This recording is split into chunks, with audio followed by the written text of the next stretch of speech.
Voilà, bonjour et bienvenue à tous. C'est vraiment une grande joie de nous retrouver ce matin pour ce culte d'adoration à la gloire de notre Dieu. Ça fait beaucoup de bien de se retrouver, vous ne trouvez pas? En ce moment, il y a plusieurs choses qui nous font beaucoup de bien. D'abord, ce matin, nous avons la joie d'avoir la présence de Maggie. Et je peux vous dire que vos sourires et votre bienveillance lui font énormément de bien. Elle est vraiment heureuse d'être là avec nous ce matin. Et il y a aussi autre chose. Et là, je suis sûr que cela ne vous a pas échappé. Il s'agit bien sûr de la belle saison du printemps que nous traversons. D'ailleurs, j'ai choisi ces couleurs vertes pour la nature. Malgré les mauvaises nouvelles qui nous arrivent parfois, il y a quand même la végétation qui reprend vie, la beauté de tous ces arbres en fleurs. En ce moment, les glycines se développent. On voit les petites feuilles des arbres d'un vert timide qui, au fil des jours, deviennent de plus en plus puissants. C'est vraiment très beau et très agréable. Et à chaque fois que nous nous réunissons, c'est un peu comme un printemps qui nous donne plein de promesses et d'espérance. Et j'ai presque envie de dire que Jésus-Christ est notre printemps.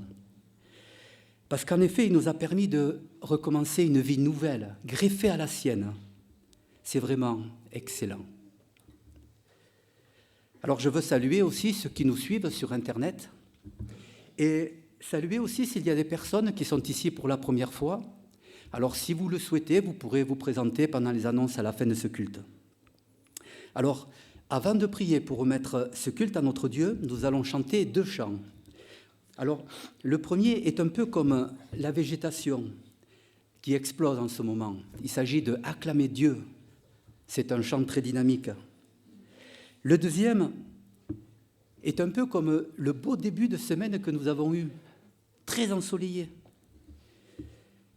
Et cela nous a fait beaucoup de bien. Dans mon âme, un beau soleil brille. Alors je vous propose de vous lever et nous allons chanter ces 2 chants.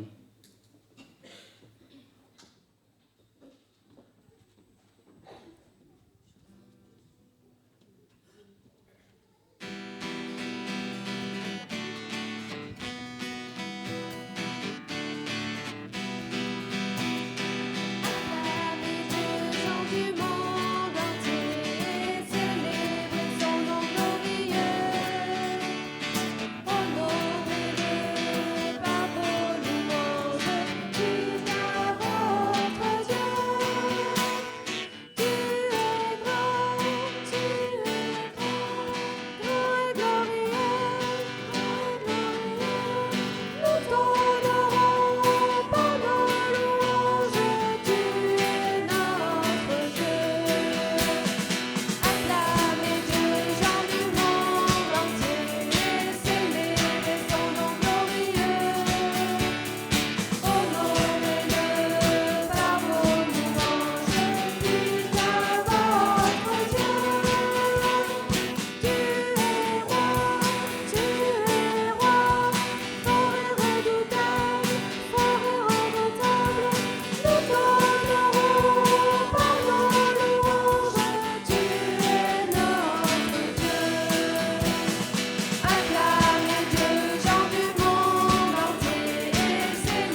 Nous allons maintenant prier pour remettre ce culte à notre Dieu. Seigneur notre Dieu, nous voulons te louer, te bénir parce qu'en effet, ce beau soleil qui nous illumine tous les jours, tu l'as placé dans nos cœurs parce que tu nous as donné une vie nouvelle, pleine d'espérance en Jésus-Christ. Merci Seigneur, merci pour ce don merveilleux. Nous voulons ce matin te remettre ces moments et te demander de les bénir. Nous voulons vraiment que ton nom soit glorifié parce que tu es digne de louange et d'adoration. Au nom de Jésus. Amen. Nous allons maintenant lire la parole de Dieu qui est à l'origine de toute vie. Ouvrons nos Bibles dans le livre des Psaumes, au chapitre 19, les versets 2 à 8. Les cieux racontent la gloire de Dieu et l'étendue manifeste l'œuvre de ses mains. Le jour en instruit un autre jour. La nuit en donne connaissance à une autre nuit. Ce n'est pas un langage, ce ne sont pas des paroles, dont le son ne soit point entendu. Leur retentissement parcourt toute la terre, leurs accents vont aux extrémités du monde. Il a dressé une tente pour le soleil. Et le soleil, semblable à un époux qui sort de sa chambre, s'élance dans la carrière avec la joie d'un héros. Il se lève à l'extrémité des cieux et achève sa course à l'autre extrémité. Rien ne se dérobe à sa chaleur. La loi de l'Éternel est parfaite, elle restaure l'âme. Le témoignage de l'Éternel est véritable, il rend sage l'ignorant. Ce passage est vraiment très beau et très poétiquement imagé, avec une démonstration de la grandeur de Dieu. Les cieux racontent la gloire de Dieu. C'est le chant que je vous propose de chanter. Je vous demande de vous lever pour chanter. Les cieux proclament.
Vous avez bien raison, on ne s'en lasse pas. Je vous propose maintenant un moment de prière à haute voix, afin que nous puissions tous entendre, hein, et puis de façon courte, pour qu'un grand nombre puisse le faire s'il le désire. Voilà, prenons un moment de prière. Oui, c'est ça.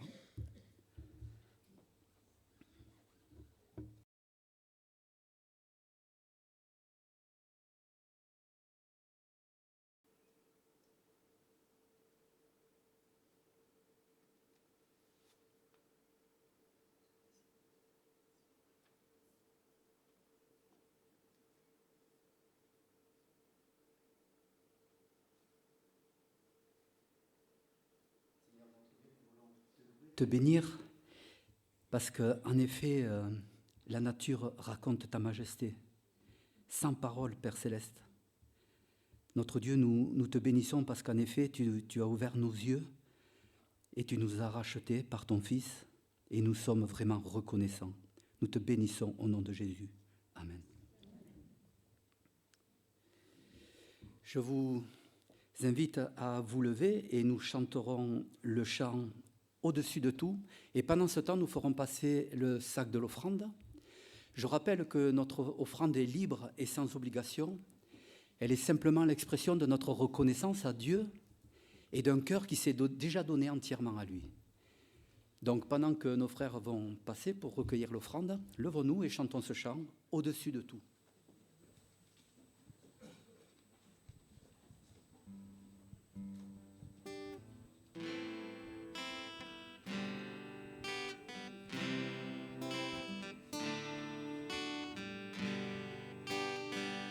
Au-dessus des puissances, au-dessus des rois, au-dessus de la nature et de la création, au-dessus de tous les plans des hommes sages, bien avant le monde tu existais. Au-dessus des royaumes, au-dessus des trônes, au-dessus des merveilles que ce monde a connues, par-dessus tous les trésors de la terre, rien ne peut mesurer ta valeur. Crucifié, seul abandonné, tu as souffert, méprisé, rejeté, telle une rose, foule sous nos pieds. Tu m'as sauvé,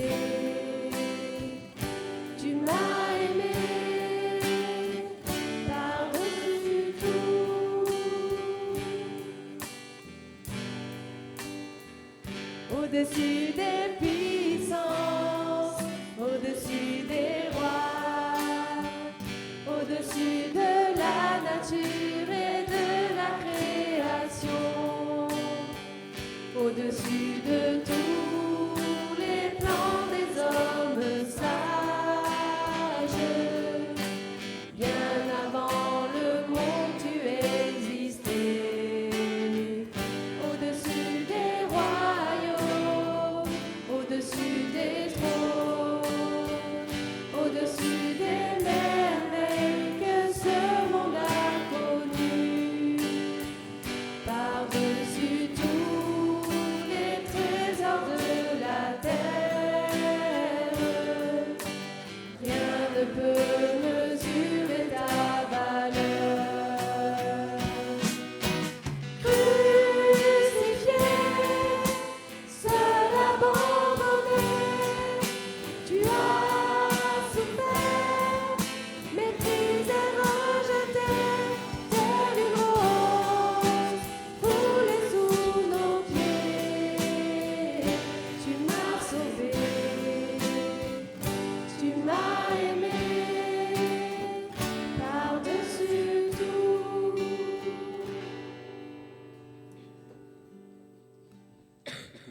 place.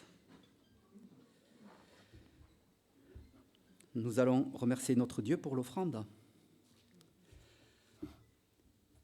Seigneur notre Dieu, nous voulons te remercier parce que c'est toi qui pourvois à tout. Seigneur, nous voulons te dire que nous sommes reconnaissants du cœur que tu nous as, du cœur transformé que tu nous as fait, Seigneur. Nous voulons avant tout que notre cœur soit entièrement à toi. Et cette offrande, Seigneur, c'est simplement reconnaissant de tout le bien que tu nous as fait, Père Céleste, en Jésus-Christ. Nous te prions pour que tu bénisses cette offrande et que tu l'utilises pour ton œuvre. Nous te bénissons au nom de Jésus. Amen. Alors, nous arrivons au moment de la Sainte Seine et nous allons lire dans l'Évangile de Jean, au chapitre 12, les versets 23 à 26. Jésus leur répondit, « L'heure est venue où le Fils de l'homme doit être glorifié. En vérité, je vous le dis, si le grain de blé qui est tombé en terre ne meurt, il reste seul. Mais s'il meurt, il porte beaucoup de fruits. Celui qui aime sa vie la perdra. Et celui qui est sa vie dans ce monde la conservera pour la vie éternelle. Si quelqu'un me sert, qu'il me suive. Et là où je suis, là aussi sera mon serviteur. Si quelqu'un me sert, mon Père l'honorera. » Bientôt, ça va être la saison des plantations et du jardinage. Croyez-vous que si vous plantez un grain de blé, il va mourir pour libérer le germe qui produira beaucoup de grains? Heureusement, nos agriculteurs le croient, le savent bien. Le blé donne la farine, et la farine, le pain que nous mangeons tous les jours. Si le Seigneur Jésus a choisi cet exemple pour nous dire que sa mort sur la croix est une semence et qui nous donne une vie nouvelle, il a pris sur lui notre péché et il a payé le prix en mourant sur la croix à notre place. Jésus nous demande de le croire seulement. Nous savons croire si facilement au mensonge, pourquoi ne pas croire à celui qui est la vérité? Le verset 25 que nous venons de lire nous met bien en garde.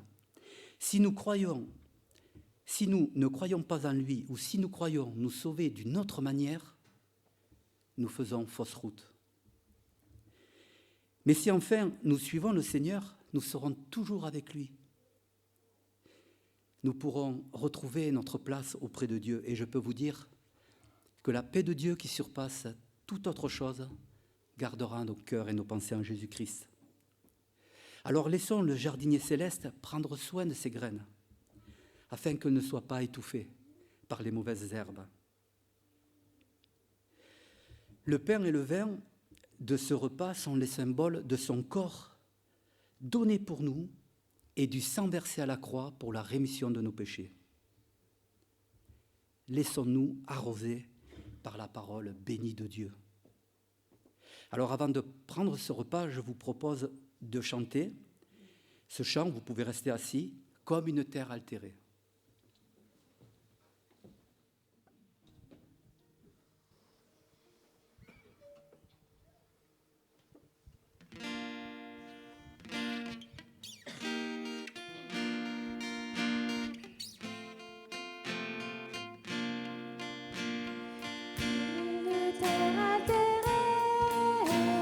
Soupir après l'eau du ciel, nous appelons la rosée.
Je vous rappelle les conditions pour participer à ce repas. Il faut être né de nouveau, en avoir témoigné par les eaux du baptême. Il est recommandé aussi que chacun s'éprouve soi-même. Alors, si vous pouvez et désirez prendre ce repas, je vous propose de vous lever maintenant pour faciliter la distribution.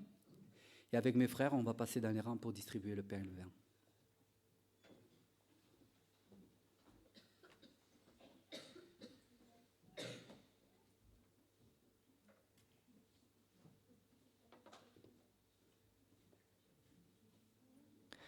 Seigneur, tu le sais, nous sommes tous pécheurs, Seigneur. Nous péchons tous, Seigneur. Chaque jour, nous te déshonorons, Seigneur, et nous n'avons aucun mérite. Et Seigneur, par nos propres forces, nous n'aurions jamais pu nous sauver, Seigneur. Et nous serions condamnés, Seigneur. Mais toi, Seigneur, dans ton amour, tu es descendu sur cette terre, Seigneur, en la personne de Jésus-Christ. Et tu es allé sur cette croix, Seigneur, et tu as subi la condamnation qui nous était destinée, Seigneur. Et Seigneur, devant un tel amour, on peut que, Seigneur, être reconnaissant, Seigneur, et rester humble, Seigneur. Et donc aujourd'hui, Seigneur, par la prise de ces éléments et de ce pain qui représente ton corps brisé, Seigneur, on veut affirmer, Seigneur, que tu es mort pour nous et que grâce à toi, Seigneur, on a la vie éternelle, Seigneur. Merci pour tout, Seigneur. Amen. Prenons le pain.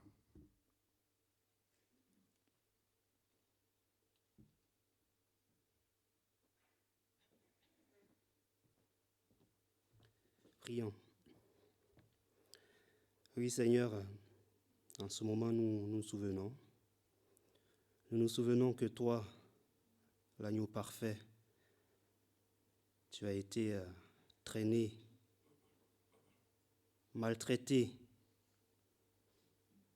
Nous l'avons chanté tout à l'heure. Foulé comme une rose aux pieds pour nous. Et oui, nous nous souvenons que nous faisions partie de ceux qui t'ont maltraité avant. Nous faisons partie de ceux qui ont enfoncé le clou dans tes pieds et dans tes mains. Nous faisions partie de ceux qui ont craché sur toi, qui t'ont fouetté par nos iniquités, par notre rébellion. Mais aujourd'hui, par amour pour nous, Seigneur,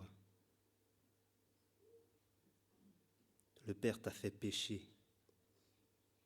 Tu as tout pris sur toi pour nous, par amour pour nous. Aujourd'hui, tu as dit tout est accompli sur cette croix.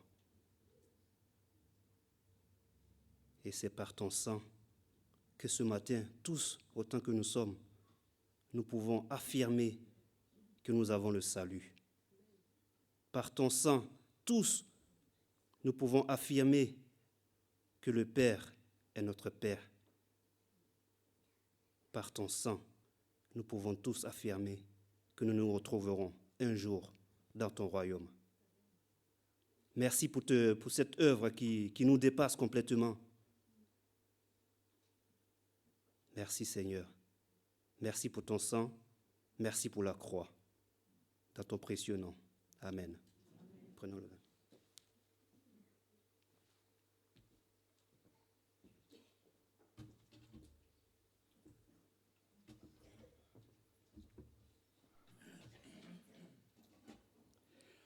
Pendant que nos frères ramassent nos coupes, nous allons nous lever tous et chanter « À celui qui nous aime ».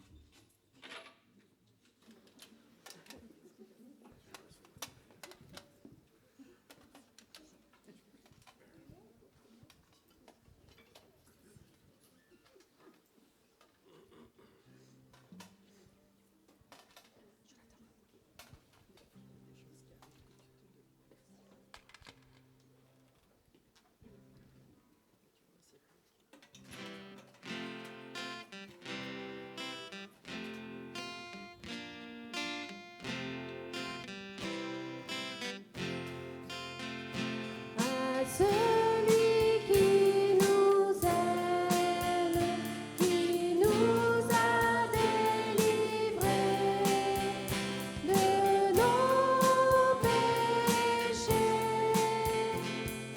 par son sang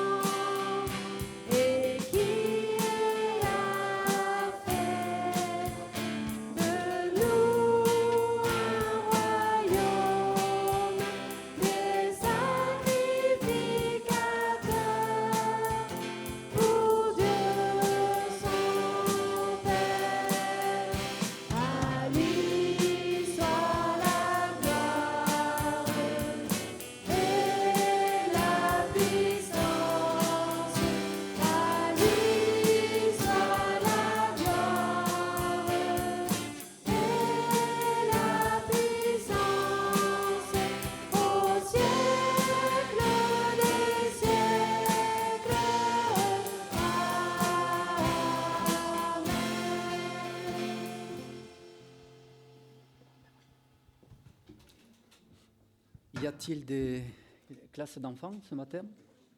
Ok, donc les enfants, vous allez pouvoir regagner vos classes. Et nous allons les laisser monter.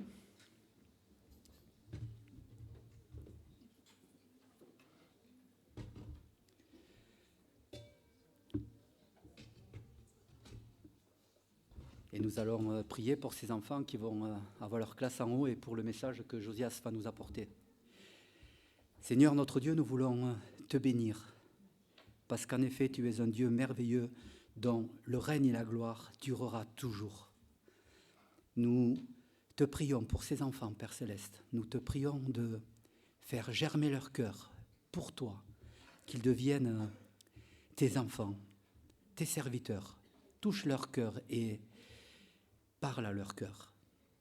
Nous voulons aussi te remettre Josias qui va nous apporter le message et te demander de lui donner la sagesse de ce que tu lui as confié pour nous, et permet que cette parole touche nos cœurs et aille jusqu'à nous transformer, Père Céleste. Nous transformer comme la nature se transforme en ce moment. Nous te bénissons au nom de Jésus. Amen. Voilà, je vais laisser la place à Josias pour le message.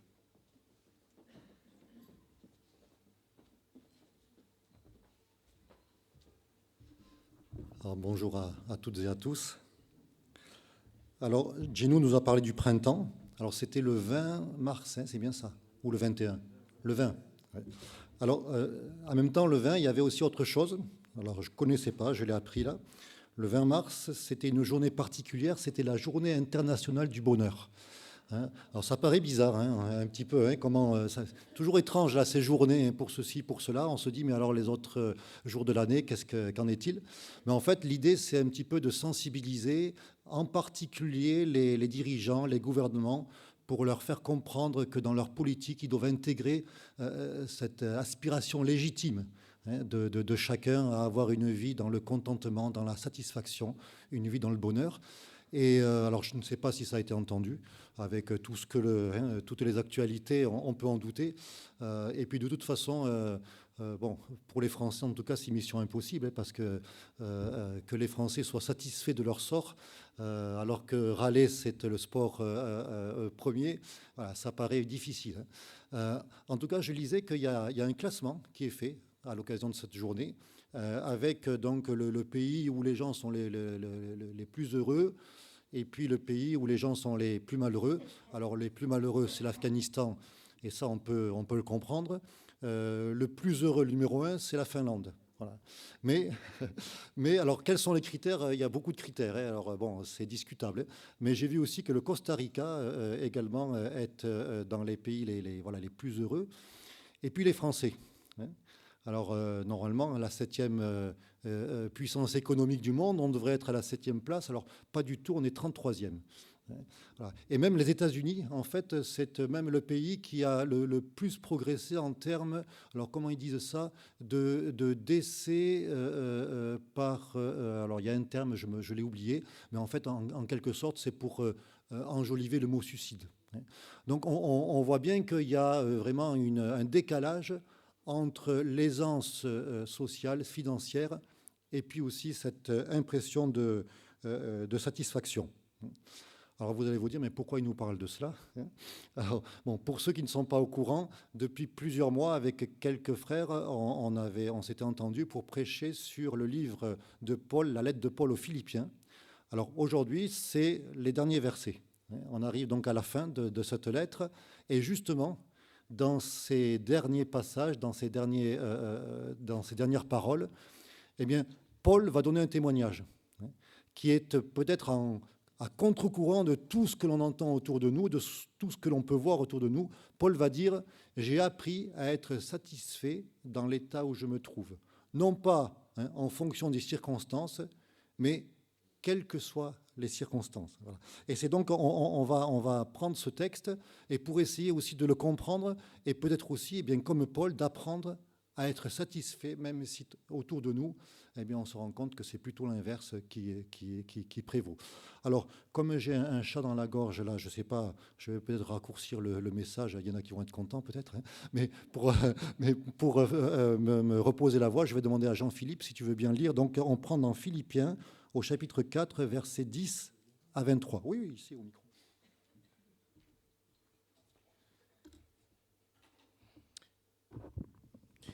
Alors, Philippiens, chapitre 4, verset 10. « J'ai éprouvé une grande joie dans le Seigneur de ce que vous avez pu enfin renouveler l'expression de vos sentiments pour moi. Vous y pensiez bien, mais l'occasion vous manquait. Ce n'est pas en vue de mes besoins que je dis cela, car j'ai appris à être content de l'état où je me trouve. Je sais vivre dans l'humiliation et je sais vivre dans l'abondance. Et en tout et partout, j'ai appris à être rassasié et à avoir faim, à être dans l'abondance et à être dans la disette. Je puis tout par celui qui me fortifie. Cependant, vous avez bien fait de prendre part à ma détresse. Vous le saviez vous-même, Philippiens, au commencement de la prédication de l'Évangile, lorsque je partis de la Macédoine, aucune église n'entra en compte avec moi pour ce qu'elle donnait et recevait. Vous fûtes les seuls à le faire, car vous m'envoyâtes déjà à Thessalonique et à 2 reprises de quoi pourvoir à mes besoins. Ce n'est pas que je recherche les dons, mais je recherche le fruit qui abonde pour votre compte. J'ai tout reçu et je suis dans l'abondance. J'ai été comblé de biens en recevant par Épaphrodite ce qui vient de vous, comme un parfum de bonne odeur, un sacrifice que Dieu accepte et qui lui est agréable. Et mon Dieu pourvoira à tous vos besoins selon sa richesse, avec gloire, en Jésus-Christ. À notre Dieu et Père soit la gloire au siècle des siècles. Amen. Saluez tous les saints en Jésus-Christ. Les frères qui sont avec moi vous saluent. Tous les saints vous saluent, et principalement ceux de la maison de César. Que la grâce du Seigneur Jésus-Christ soit avec votre esprit. Merci beaucoup, Jean-Philippe. Donc voilà, j'ai appris à être content dans l'état où je me trouve, et c'est peut-être le point culminant de l'enseignement de ces versets, mais les autres versets, on ne va pas les négliger, parce que quelque part, ils nous donnent aussi des clés, des pistes, pour pouvoir nous aussi rentrer dans cet apprentissage comme Paul, et vivre une vie dans le contentement, dans la satisfaction. Ça dépend il y a des versions qui disent content, d'autres qui disent satisfait. Alors, Paul va décrire sa situation là. Et finalement, ce n'est pas brillant. En particulier, sa situation financière. On se rappelle que Paul, quand il écrit cette lettre, il est en prison à Rome. Et donc, on peut imaginer, même s'il avait un régime un petit peu particulier, on peut imaginer que la vie n'était pas des plus simples pour lui. Et il va recevoir un don des Philippiens. Et ce don va lui donner une grande joie, mais non pas pour les raisons que l'on pourrait croire. Il ne va pas être en priorité dans la joie parce qu'il reçoit quelque chose qui va l'aider. Non, ce qui importe le plus pour lui, c'est en fait la motivation qu'il constate chez les Philippiens. La source qui permet aux Philippiens d'apporter cette offrande, d'apporter ce don. Le fruit de la disposition de cœur des Philippiens. Alors, quand on lit ça, on pourrait dire, oui, bon, et Paul, quand même, on sait que tu es dans la difficulté, donc tu ne vas pas nous faire croire ça. On sait que toi, ce qui compte, c'est quand même de recevoir cet argent qui va t'aider dans ton quotidien. Et Paul va dire, non, pas du tout. Pas du tout, et je vais vous expliquer pourquoi. Parce que, en fait, quelle que soit la situation que je peux vivre, j'ai appris à être satisfait, à être content. Et c'est vraiment quelque chose qui est important pour nous. Et si on prend le verset 10, je vous le relis. « J'ai éprouvé une grande joie dans le Seigneur de ce que vous avez pu enfin renouveler l'expression de vos sentiments pour moi. Vous y pensiez bien, mais l'occasion vous manquait. » Donc renouveler. Et on voit donc au verset 15 et au verset 16 que les Philippiens avaient vraiment à cœur de soutenir Paul. Il l'avait déjà fait à 2 reprises. Et Paul va même dire que vous avez été les seuls à rentrer en compte avec moi, en fait, à me soutenir de façon plus ou moins régulière, alors qu'aucune autre église ne l'a fait, vous l'avez fait. Et ça nous montre déjà combien il est important de prendre soin des missionnaires qui travaillent pour le Seigneur à travers le monde. Voilà. Et il y a cette expression qui a été utilisée là par ceux qui ont traduit. Vous avez renouvelé l'expression de vos sentiments pour moi. Vous aviez des sentiments, et bien vous les avez exprimés. Et ça, c'est quelque chose qui est vraiment très, très important. Paul pointe le doigt ici sur quelque chose qui est à la base et qui, lui, de son côté, va lui permettre de vivre dans la satisfaction. Alors, l'évangile, finalement, la bonne nouvelle, c'est quoi, hein? Si on fait un rapide survol, la bonne nouvelle, c'est d'abord une mauvaise nouvelle. La Bible fait un constat, et Paul va dire aux Romains, il va reprendre une citation, il va dire « Il n'y a point de juste, pas même un seul. Tous sont pervertis. Il n'y en a aucun qui cherche Dieu, pas même un seul. » Donc ça, c'est la première chose. Et quand on est conscient de cela, avec l'œuvre du Saint-Esprit dans nos cœurs, dans nos vies, lorsqu'on se rend compte que nous sommes perdus et que nous sommes dans l'incapacité de faire quoi que ce soit pour notre salut, lorsqu'on se rend compte que nous sommes des pécheurs comparés à ce Dieu 3 fois saint, nous n'avons aucune raison de nous tenir devant lui, eh bien, automatiquement, il y a cette repentance, cette tristesse dans notre cœur, qui est aussi un fruit du Saint-Esprit en nous, et nous nous tournons vers la seule solution, qui est le salut en Christ. Christ qui a payé pour nous le salut par grâce. Et la Bible nous dit qu'à ce moment-là, lorsque nous invitons le Christ à venir vivre en nous, nous sommes baptisés du Saint-Esprit. Et le Saint-Esprit va venir agir en nous. Et il va travailler en nous pour nous amener à cette vie de sanctification et donc à produire des fruits. Et les fruits, ce n'est pas quelque chose que nous allons produire avec notre nature pour obtenir. Non, c'est la conséquence. C'est la conséquence de ce que le Saint-Esprit produit dans nos cœurs, de ce que la parole produit dans nos cœurs. Et d'ailleurs, Jacques va le développer. Je voulais juste, dans Jacques au chapitre 1, verset 22, « Mettez en pratique la parole et ne vous bornez pas à l'écouter en vous trompant vous-même par de faux raisonnements. » Et Jacques va développer cela pour montrer que bien, les œuvres ne sont pas là pour produire la foi, mais que c'est la foi en Christ, la vie de Christ en nous, et bien, qui tout naturellement va produire ces œuvres. Et c'est en fait le Saint-Esprit lui-même qui produit à travers nous toutes ces œuvres. Et c'est ce qui s'est passé pour les Philippiens. Les Philippiens ne se sont pas contentés de dire, mais ils ont aussi agi. Et Paul va d'ailleurs au verset 18 employer un langage particulier. Il va dire « J'ai tout reçu, je suis dans l'abondance. J'ai été complet de bien en recevant par Épaphrodite », donc ce frère qui a amené ce don de la part des Philippiens, « en recevant par Épaphrodite ce qui vient de vous comme un parfum de bonne odeur, un sacrifice que Dieu accepte et qui lui est agréable. » Et là, il emploie un langage qui a été utilisé dans l'Ancien Testament, parlant des offrandes qui étaient offertes à Dieu et qui étaient pour Dieu quelque chose, une agréable odeur, quelque chose qui lui fait plaisir, qui lui est agréable. Et d'ailleurs, juste, je fais une parenthèse, on a fait passer le sac des offrandes. Et Gino a bien précisé que ce n'était pas une obligation, c'est vraiment un élan du cœur.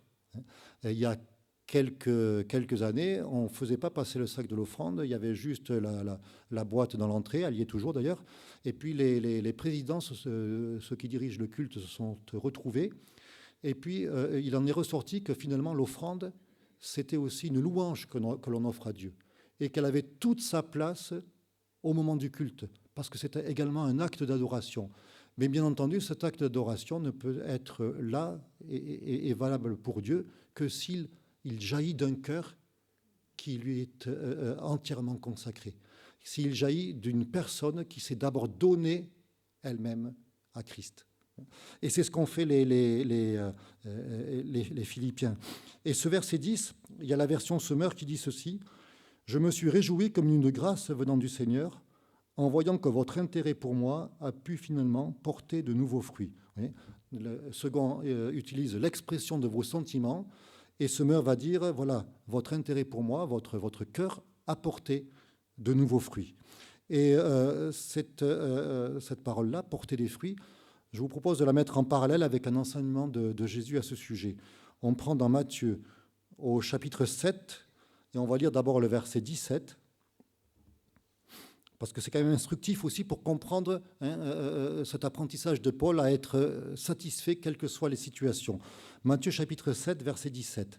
« Tout bon arbre porte de bons fruits, mais le mauvais arbre porte de mauvais fruits. Un bon arbre ne peut porter de mauvais fruits, ni un mauvais arbre porter de bons fruits. » Et je saute au verset 20. « C'est donc à leurs fruits que vous les reconnaîtrez.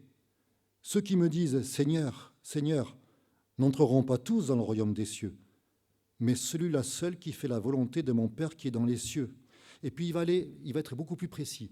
Et quelque part, son enseignement, ça peut nous interpeller. Il va dire ceci. « Plusieurs me diront en ce jour-là, « Seigneur, Seigneur, n'avons-nous pas prophétisé par ton nom? N'avons-nous pas chassé des démons par ton nom? N'avons-nous pas fait beaucoup de miracles par ton nom ?» Alors je leur dirai ouvertement, « Je ne vous ai jamais connus, retirez-vous de moi, vous qui commettez l'iniquité. » Et on pourrait dire, mais quand même, prophétiser, c'est-à-dire parler de la part de Dieu, ce n'est pas une mauvaise chose. Chasser des démons, faire des miracles, Seigneur, quand même, ce n'est pas une mauvaise chose. Non, retirez-vous de moi, vous qui commettez l'iniquité. Et ça nous montre que, en fait, le Seigneur voit le cœur et que tout ce qui vient d'un cœur qui n'est pas régénéré, eh bien, pour Dieu, ça n'a pas de valeur. Mais les Philippiens, eux, lorsqu'ils ont offert cela, c'était agréable à Dieu, parce que ça venait d'un cœur qui avait été régénéré. Et lorsque Paul va témoigner, va dire, j'ai appris à être satisfait dans l'état où je me trouve, en fait, ça aussi, c'est un fruit qui sort, qui jaillit d'un cœur qui a été régénéré par Dieu. Voilà, c'est tout à fait clair. La source doit être changée. Si la source n'est pas changée, alors les fruits sont des mauvais fruits, tout simplement. Et versets 11 à 13, Paul va continuer en disant, donc toujours dans ce chapitre 4, « J'ai éprouvé une grande joie dans le Seigneur de ce que vous avez pu enfin renouveler l'expression de vos sentiments pour moi. Vous y pensiez bien, mais l'occasion vous manquait. Ce n'est pas en vue de mes besoins que je dis cela. » Et là, c'est très très fort, quand on se rappelle sa situation. « Ce n'est pas en vue de mes besoins que je dis cela, car j'ai appris à être content de l'état où je me trouve. Je sais vivre dans l'humiliation, je sais vivre dans l'abondance. En tout et partout, j'ai appris à être rassasié et à avoir faim, à être dans l'abondance et à être dans la disette. Je puis tout par celui qui me fortifie. » Et en fait, Paul, il va dire, voilà, je suis passé par un apprentissage. Alors, l'objectif de la séquence d'apprentissage, on le marque au tableau, être satisfait, quelles que soient les situations.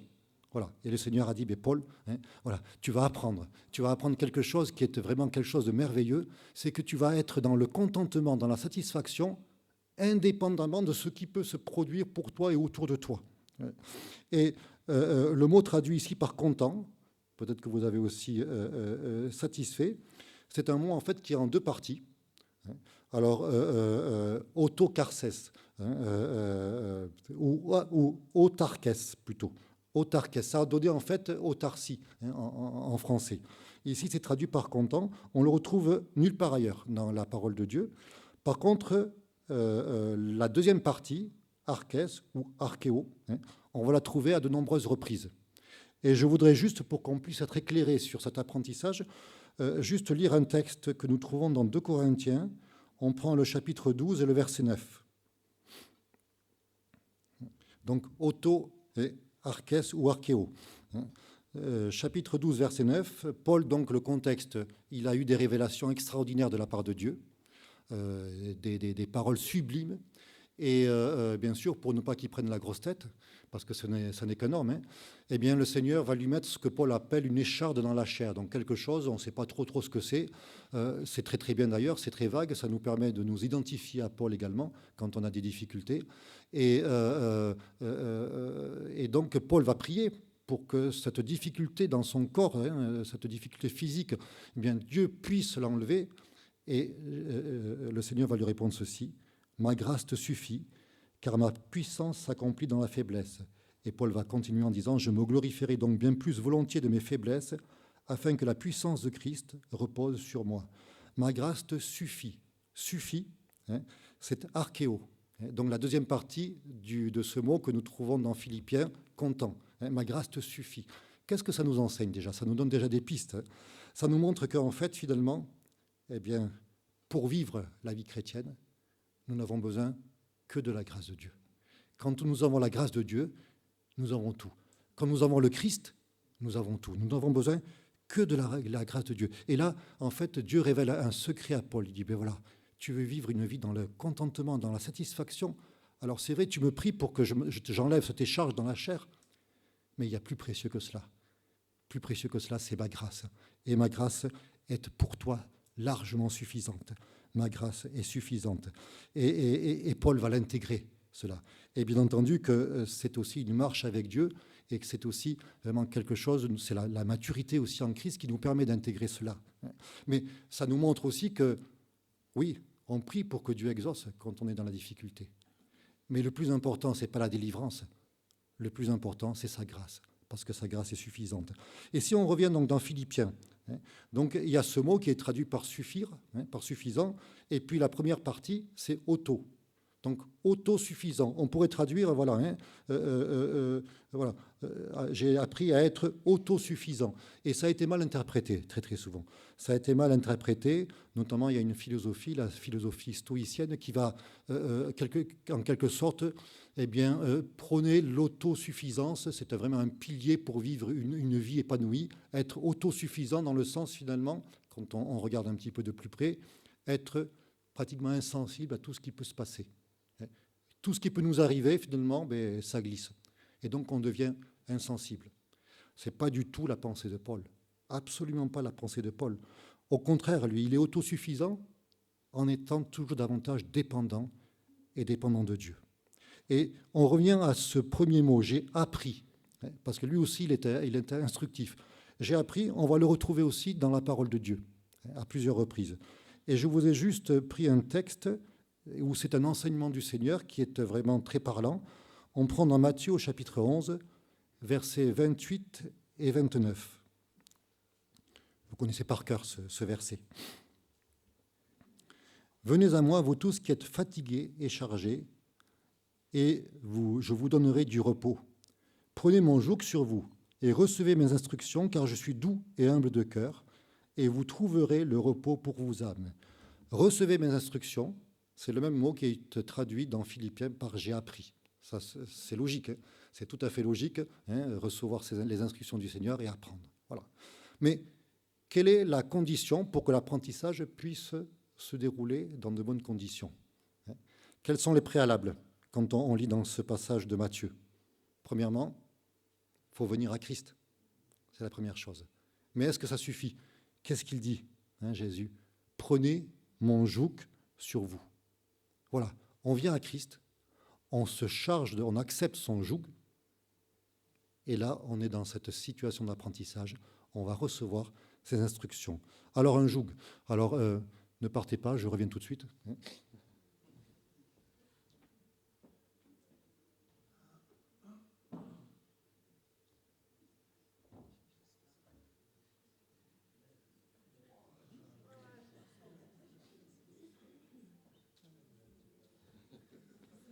Alors, il y a environ 20 ans, je l'avais amené. Je pense que Joël s'en rappelle. Il a encore mal au cou. Voilà un joug. Alors, ça se met dans ce sens. Voilà. Comme ça. Et ça pèse. Franchement, ça doit bien faire 80 kilos. Alors, il y a un animal qui vient ici. D'accord? Et un autre qui vient là. Donc, ils sont sanglés ensemble. Voilà. Et donc... Alors celui-là, il n'est pas léger, il n'est pas doux. Mais bon, Jésus nous dit donc, voilà, prenez mon joug sur vous. Alors c'est intéressant de voir cela, parce que imaginez, un animal est ici, l'autre est de l'autre côté. Si celui-ci veut partir à gauche et l'autre à droite, ce n'est pas possible. Ils sont obligés d'aller dans la même direction. Si celui-ci veut marcher doucement, l'autre aller vite, ce n'est pas possible non plus. Si l'un veut s'arrêter et l'autre veut continuer, ce n'est absolument pas possible. Ils sont obligés d'aller chacun dans la même direction et de marcher au même pas. Et donc on mettait ici des bœufs, des chevaux, des ânes peut-être. Je vais résister parce que je vois qu'il y a des frères qui se sentent mal à l'aise, qui se disent aïe, aïe, aïe, aïe, aïe. Non, je ne vais pas appeler quelqu'un pour essayer, même si je n'ai vraiment envie. Mais imaginez, si on revient, ce qu'il y a de formidable avec le Seigneur, c'est que quand il dit « prenez mon joug sur vous », en fait, lui, il est d'un côté. Et il me dit, voilà, là, il y a une place pour toi. Alors viens, prends cette place et accepte mon joug qui est doux, qui est léger. Je suis doux et humble de cœur. Et accepte de marcher avec moi dans la direction que je vais te donner, d'un même pas, à la même vitesse. Et puis si jamais tu trébuches, sois sans crainte, parce que moi je suis à côté, et tu es fermement tenu. Et en prenant ce joug, tu vas apprendre de moi. C'est la condition pour que tu puisses apprendre de moi, et reçois mes instructions. Et voyez-vous, c'est un appel qui est encore lancé à chacun d'entre nous aujourd'hui, oui, d'accepter ce joug et de nous mettre avec le Seigneur pour marcher avec lui. Et c'est ce que Paul a fait, et c'est pour ça qu'il a pu apprendre. Et c'est pour ça, quand on continue, alors je vais le poser, parce que 80 kilos... Enfin, moi, j'ai l'impression que ça pèse 80 kilos. Mais quand on continue, on va au verset 16, « Je puis tout par celui qui me fortifie ». Alors vous allez dire, oui, mais je puis tout par celui qui me fortifie, et puis il ne peut pas tenir la pièce de bois là, pendant plus de 5 minutes. En fait, ce texte-là, il est souvent mal compris. Imaginez, vous me voyez partir là avec un baluchon, et tu vas où, Josias? Eh bien, je vais au Népal, je vais monter l'Everest. Ah bon, tu connais toi les montagnes? Oui, j'ai gravi la Rune là dernièrement, donc c'est... Mais non, c'est pas pareil. T'inquiète, je puis tout par celui qui me fortifie. Non, ça n'a pas de sens.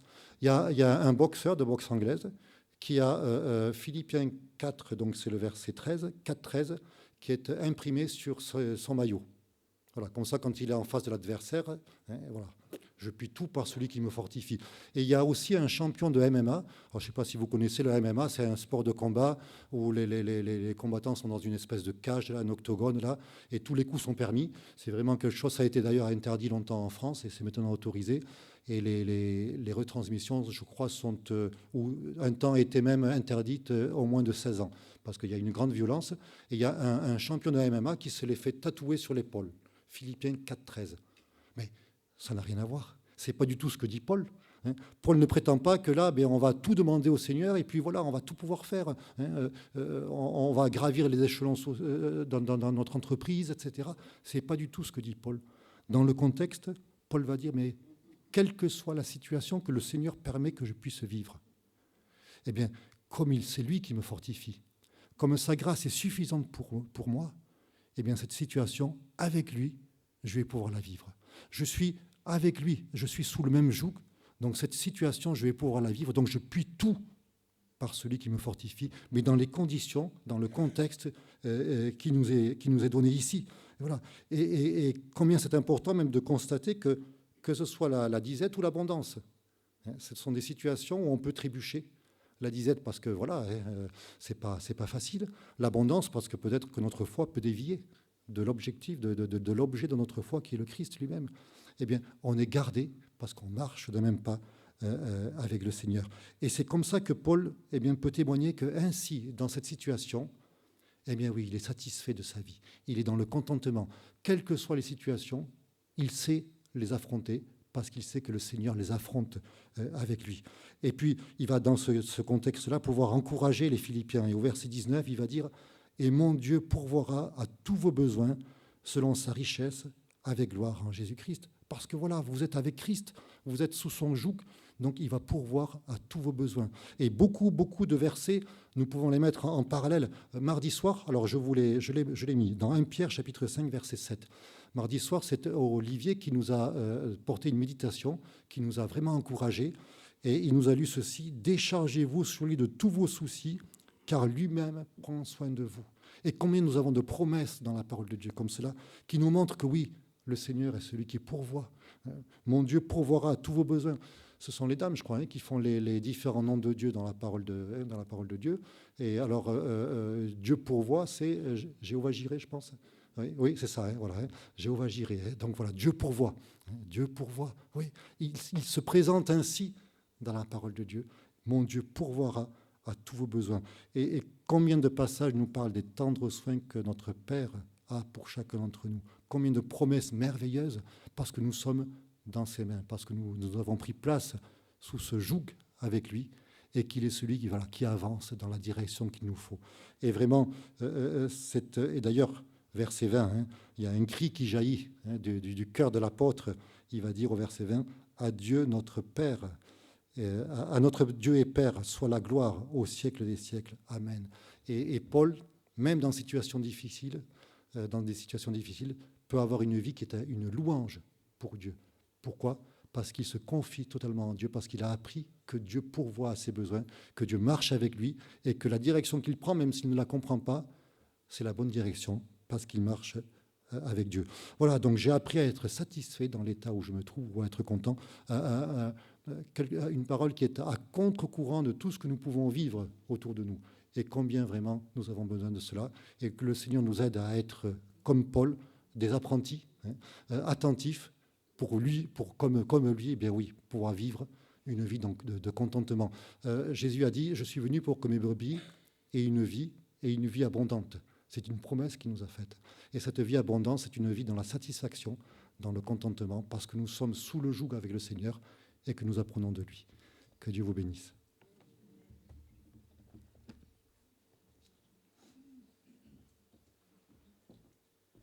Merci à notre Dieu, à Josias, pour ce message. Alors, il n'a pas choisi de chant, il m'a donné la lourde tâche d'en choisir un. J'avoue que je n'ai pas eu à chercher loin. Est-ce que vous pouvez afficher le dernier verset de Philippiens 4, dernier verset ?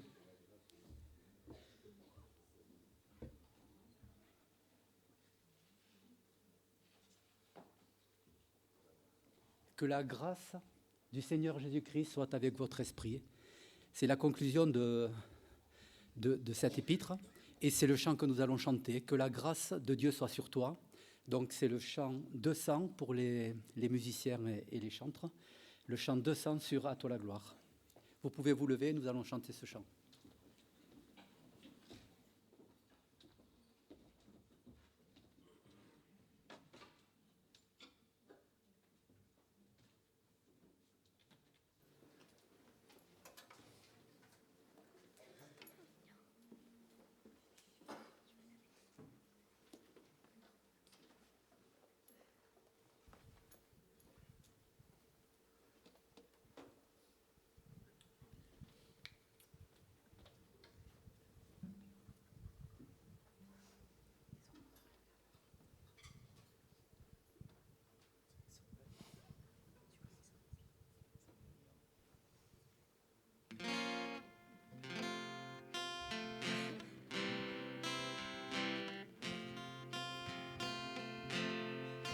Que la grâce de Dieu soit sur toi pour t'aider à marcher dans ses voies. Reçois tout son pardon et sa bénédiction. Va en paix dans la joie, dans l'amour. Que la grâce de Dieu soit sur toi pour t'aider à marcher dans ses voies. Reçois tout son pardon et sa bénédiction. Va en paix dans la joie, dans l'amour.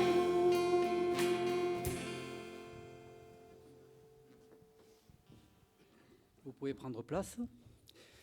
C'est ici la fin de notre culte en ligne. Nous vous souhaitons un bon dimanche et à la semaine prochaine.